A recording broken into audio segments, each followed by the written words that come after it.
హల్లెలూయా! దేవునికి స్తోత్రం. సృష్టికర్త అయిన యేసుప్రభు వారు పరిశుద్ధ గ్రంథం నుండి ఈరోజు మన కొరకు ఇస్తున్న వాగ్దానం సామెతల గ్రంథం 25వ అధ్యాయం 21, 22 వచనాలు.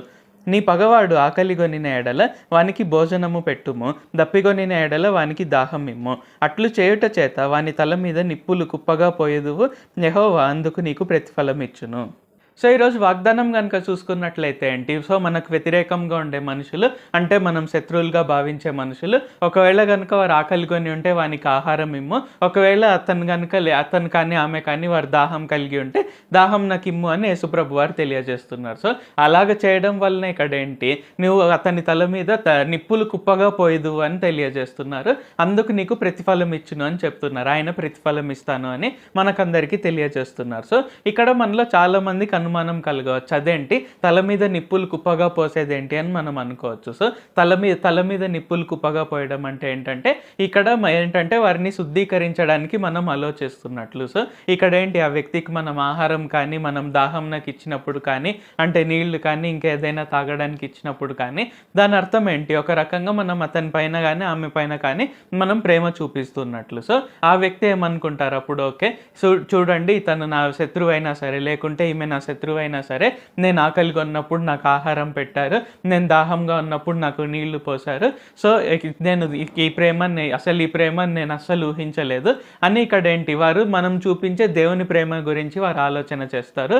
సో ఇక్కడ ఏంటంటే వారి ఆలోచనలన్నీ శుద్ధీకరించబడతాయి అన్నమాట. సో బంగారాన్ని ఎలాగైతే మనం శుద్ధీకరించడానికి మనం కాలుస్తామో ఆ విధంగా ఇక్కడ ఏంటి తల మీద నిప్పులు కుప్పగా పోయదు అంటే వారి ఆలోచనలు అనేవి శుద్ధీకరించబడడం మొదలవుతాయి. సో మనం అలాగ చేసినందుకు ఖచ్చితంగా యేసుప్రభు వారు మనకు ప్రతిఫలాన్ని ఇస్తారు. కాబట్టి ఈ వాగ్దానం మీరు వింటున్నట్లయితే, ఈ వాక్యం మీరు వింటున్నట్లయితే ఖచ్చితంగా మీరు శత్రువులుగా భావించే మనుషులు లేకుంటే మిమ్మల్ని ఇబ్బంది పెట్టే మనుషులు ఏదైనా అవసరంలో ఉంటే అంటే వారు ఆకలిగొని ఉంటే ఆహారం ఇవ్వండి, వారు దాహం నాకుంటే నీళ్ళు ఇవ్వండి, యేసుప్రభు వారి ప్రేమ వారికి చూపించండి. ఖచ్చితంగా ఆ ప్రేమను గురించి వారు ఖచ్చితంగా మారుతారు.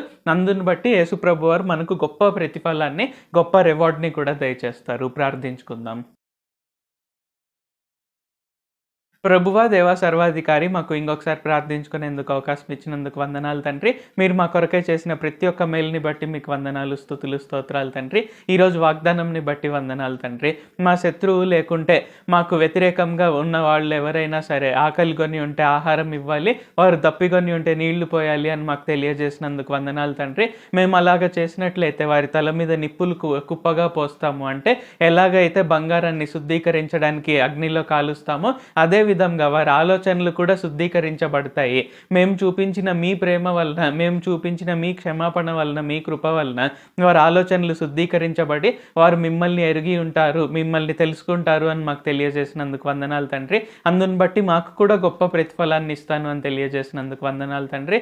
కావున ఈ ప్రార్థనలో పాల్గొంటున్న ప్రతి ఒక్కరము కూడా ఎలాంటి వారైనా సరే మేము మీ ప్రేమను చూపించి మా శత్రువులు లాంటి వారైనా సరే వారు ఏదైనా కష్టంలో ఉన్నప్పుడు కానీ వారికి ఆహారం అవసరమైనప్పుడు ఆహారం పెట్టడం కానీ వారికి దాహం వచ్చినప్పుడు నీళ్లు పోయడం కానీ ఇలాంటివన్నీ మీరు చెప్పిన విధంగా మేము చేసి మీ ప్రేమతో మేము అందరినీ ప్రేమించి మీ నుండి గొప్ప ప్రతిఫలాన్ని గొప్ప రివార్డ్ని మేము పొందుకొనుటకు సహాయం చేయండి.